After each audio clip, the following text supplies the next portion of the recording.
Hawu Nkosi phezulu, Nkosi yezulu nomhlaba, Nkosi ebusayo emhlabeni nasemazulwini, wena odalile zonke izinto. Siyakhuleka abantwana belanga. Lalela-ke, kanti-ke nje ngikutshele mina, umbuso wezulu nje uyangena kuwona. Yabona nje khona lama umeditator embusweni wezulu uyangena. Uzwe ukuthi kumnandi kanjani embusweni wezulu. Khona-ke lapha embusweni wezulu la kukhona khona ubaba uyayafike-ke ubani usathane. Yabona ngizokubekela kanje lento. Yabona a manifested energy, an energy in form. Angithi uyazi ukuthi into ukuze ibe iform izoqale ibe i-pure energy, that is the source. Bese iza ku-mental plane la khona izo-exista as a thought, still isiyi-energy lapho. Bese vibrator down to descend as a dense energy manifested form. Yes, that's how the hierarchy goes. So mawuse mbusweni wezulu ke kwi-meditation uyafika uSathane. Uyazi ukuthi the ruler of earth is Saturn. Earth as a planet, the ruler of earth is Saturn. Kungani kushiwo kanjalo ngalesi sikhathi? Ubingelelo changes akasho ukuthi kungenzeka noma yini noma inini noma kanjani kunoma ubani ngoba impilo ayisiyona lento ocabanga ukuthi iyona. Possibilities are infinite in the universe. Your own consciousness is your own limitation. Kukude lapho esisuka khona futhi kukude lapho esiya khona. Beka phansi umoya ungatatazeli, uyabona.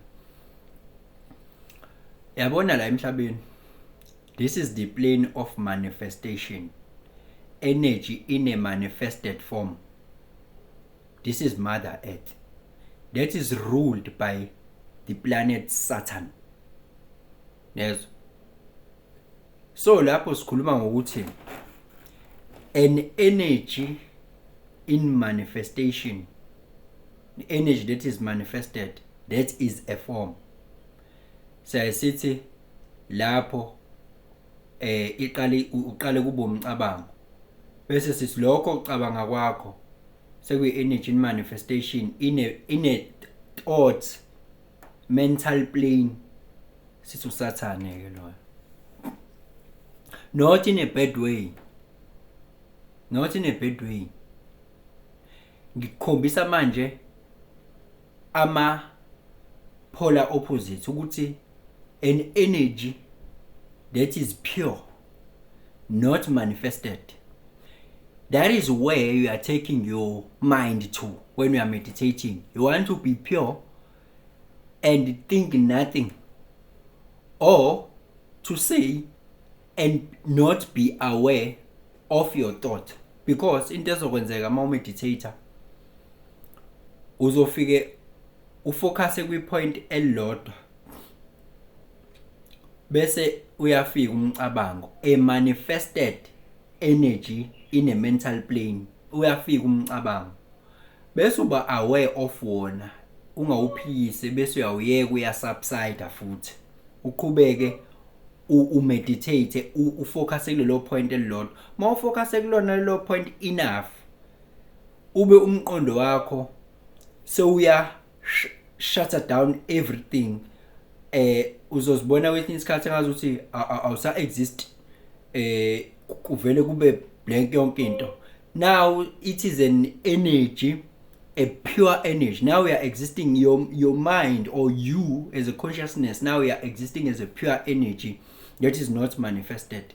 That is the Father, that is the heaven, that is the spiritual plane. Angithi yabo? Kumnandi ke lapho ke kumnanda ukhathazwa lutho. Lokho ke kuyinto ethi mayifane nokufa kwala kwasemhlabeni bese uyongena in the kingdom of God in heaven. Angithi yabo?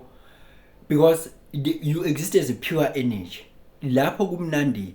Yabona ukuthi usatshisiwe ukuthi ukufa ku-bad, ukufa kumbi, ukuhamba la emhlabeni kuyoba kumbi wena uyokwenza ukufa kube kumbi noma kube kuhle. Experience yakho wena oyenza, yabo. Konke lokho kulele kuwena ukuthi uphumule ngokuthula noma ungaphumuli ngokuthula. Uyobushawa izinto zakho nakhona lapho. Ngithi yabo? ngesikhathi ke uthi uyazama ukuyenza lento ukuthi uyameditate, you want to exist as a pure energy and not be aware of anything, uhamba umqondo wakho o-existe kwi-quantum field. Imicabango le ngiyifanisa ngithi mina Saturn, because imicabango yonke into emanifesta la emhlabeni iqala ibe i-thought bese iba into emanifested. So uyabona ke imicabango iyona efika izokuphazamisa ikususe lapho ngesikhathi uthi uyazama ukumeditate, ikususe uyibone sewucabanga izinto ezo1 2 3. I-ego yakho futhi leyo ngithi yabo ukuyibona ukuthi ugcine sekuthi mina yabo ugcina sewukhuluma into efana nalezo at the background uyalizwa izwi lakho ngesikhathi umeditate lithi mina this, mina that, mina this, mina that, uyalizwa as that is a thought, that is an isuke seyisukile le energy kwi-pure energy that has not manifested as any form, yaba vibrate. Shuthi imicabango nayo i-lower frequency ngokwayo, imicabango i-lower frequency esuka kwi-higher frequency kwi-infinite vibrating energy, the pure energy, bese vibrate lower. Mayisuka lapho izo-vibrate lower when is manifested physically. Ngithi yabo mangase nje ucabange la, ucabange into oyicabangayo ise i-energy bese uyayikhuluma leyo nto, now it is a energy vibrating very low, now it is manifested as what? As sound. That is why ke i-ruler of this planet Earth ku Saturn as a planet, bese nim-associate uSaturn no-Saturn ne-negativity ne-evil. Why? Lento musibuka esoterically and ngokwe-occult usuke usuyibuka wena lento ukuthi a manifested energy or a thought to a manifested energy, it is the densest energy, it is on the side of the material plane, it is Saturn. That is why labantu ekuthiwa basebenzela uSaturn, laba abangama elite abathile abazulwazi oluthile lo ngikhuluma ngalo lujulile, they want to trap you in this third dimension, unga ascend to vibrate higher, ungene embusweni lo ngikhuluma ngawo owuthola ma umeditate. They want you to always think, always analyzing, always figuring things out, always using your mind. By so doing, you are always vibrating lower and lower, because thinking is a lower vibrational energy. Kanti pure awareness, not thinking, you are existing in the quantum field. But once you start analyzing, thinking, worrying and doing all these things, that's how the world now is programmed and the system is running. People are thinking, they are addicted to thinking, they are addicted to problem solving and all of those things. Vele indlela kuphilwa ngayo, it is costing you to always think and always analyzing and always worry about things. And by so doing, you are vibrating even lower and lower and lower. You are not ascending to this thing that I'm talking about, the pure awareness existing in the quantum field. When we are existing in the quantum field, we are not thinking and analyzing. We are just here and now. Lokho ke kubizwa nge-mindfulness when we are doing it while we are living in your day-to-day life. We call it mindfulness because we are here and now. We are not living in your mind.